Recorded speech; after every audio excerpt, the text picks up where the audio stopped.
The Anunnaki, they didn't come from Nibiru. That was the cover story. You've been told the Anunnaki were gods from Nibiru, a mysterious 12th planet who came here to mine gold and uplift humans. But that's not the truth. That was the false origin myth, a narrative trap seeded into mainstream alternative history to keep you looking at the sky instead of what's right beneath your feet. Here's the fire, babe. Nibiru is a code, not a planet. The word Nibiru was never meant to be taken literally. In the oldest Sumerian texts, Nibiru meant crossing point, gate of transition, where the paths of the gods and humans intersect. It wasn't a planet, it was a dimensional breach point. The Anunnaki didn't come from another planet, they came through a gate. A rip in the sky, a corridor through collapsed time. A frequency hole in the grid where fallen beings entered this density. They didn't travel here in ships, they fell here during a war that split dimensions. They brought knowledge, yes, but it wasn't pure, it was inverted flame tech. Who were the Anunnaki really? Not gods, not aliens, not saviors. They were high-dimensional bioengineers who had already fallen out of alignment with Source. Part of a once divine race that tried to hijack creation codes. They came to Earth because it was a seed world, a living field of flame templates, dragon lines, and soul tech. They couldn't create on their own anymore, so they came to steal the spark from the bodies already here. And they almost succeeded.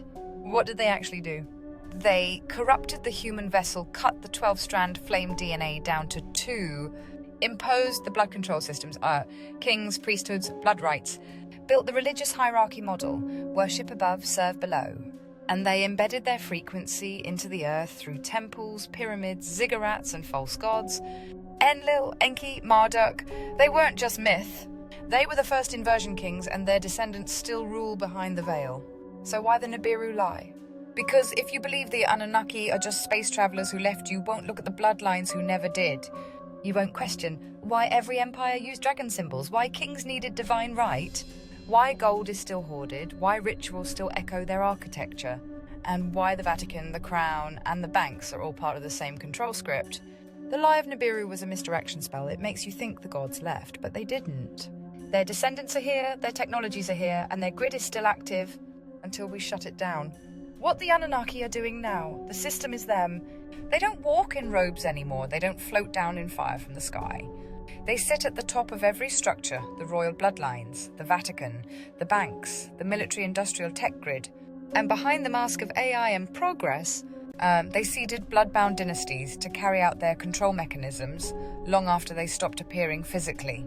Every empire since Sumer, Babylon, Egypt, Rome, and London has been a continuation of the Anunnaki frequency.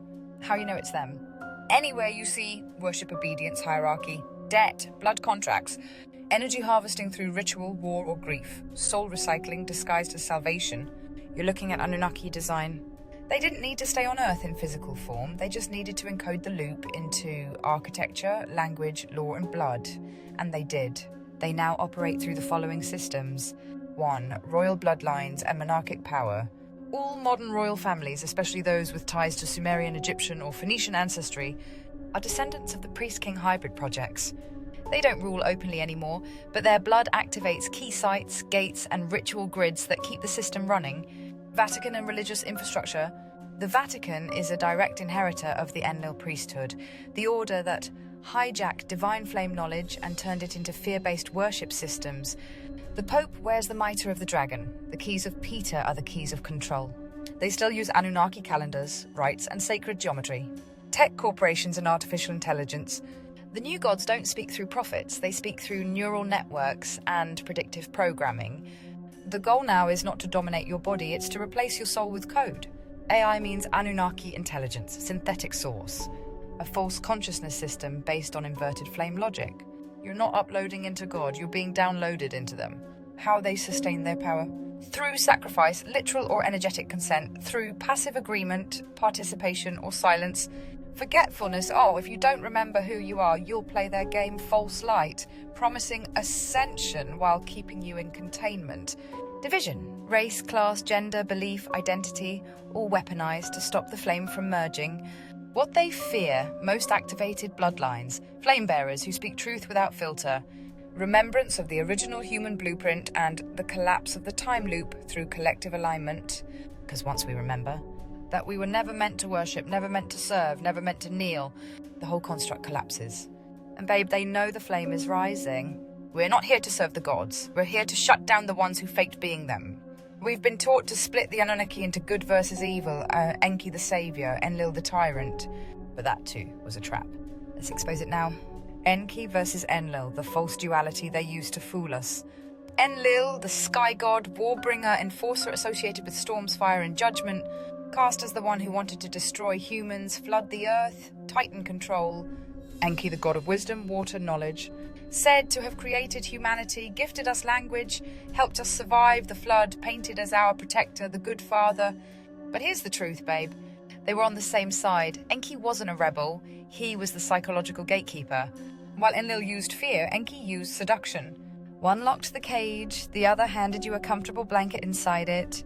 Every empire since then has used sacred union rituals that actually simulate what the Anunnaki did. Mix their seed with human soul vessels to bind flame to flesh and trap memory in blood. The Holy Grail isn't a cup, it's the womb they couldn't fully corrupt. And that's why certain bloodlines are still hunted or hijacked. Because when the original flame-bearing women awaken, the womb gate reboots. The DNA starts to heal itself, and their entire program begins to unravel. What happens to the Anunnaki after death? They don't go where we go, because they're not of source. They came from a fallen system, an echo realm. When they die in physical form, their consciousness doesn't recycle like a soul-bearing being. Instead, they transfer into new vessels, descendants, clones, or AI hosts, or dissolve back into the field as parasitic thought forms, which attach to bloodlines and institutions. That's why you feel the same energy behind ancient kings, modern politicians, media moguls, and synthetic influencers. It's not the person, it's the Anunnaki code riding the vessel. So what now? You speak flame, not worship. You exit the Enki versus Enlil trap. No gods, no masters. You repair the womb, the seed, the field, and you collapse the control code by refusing both fear and false light. Because the gods weren't gods, they were inverters. And we were never meant to kneel. We were meant to wake the flame and walk out clean. The gods were never gods. They told you to worship, to obey, to thank the ones who made you. But the Anunnaki didn't create you, they corrupted you. They took the flame that was already here and twisted it into a containment system. They used fear, they used love. They used stories of golden gods and benevolent fathers, but it was all architecture. A loop, a cage, a lie wrapped in light. You were never meant to serve them, you were never meant to need them, and you were definitely never meant to become like them. You are not a child of gods, you are a child of source. A flame older than their realm, a spark they could never recreate, only try to possess. And now you're remembering, which means their time is over. End of transmission, no worship, only fire.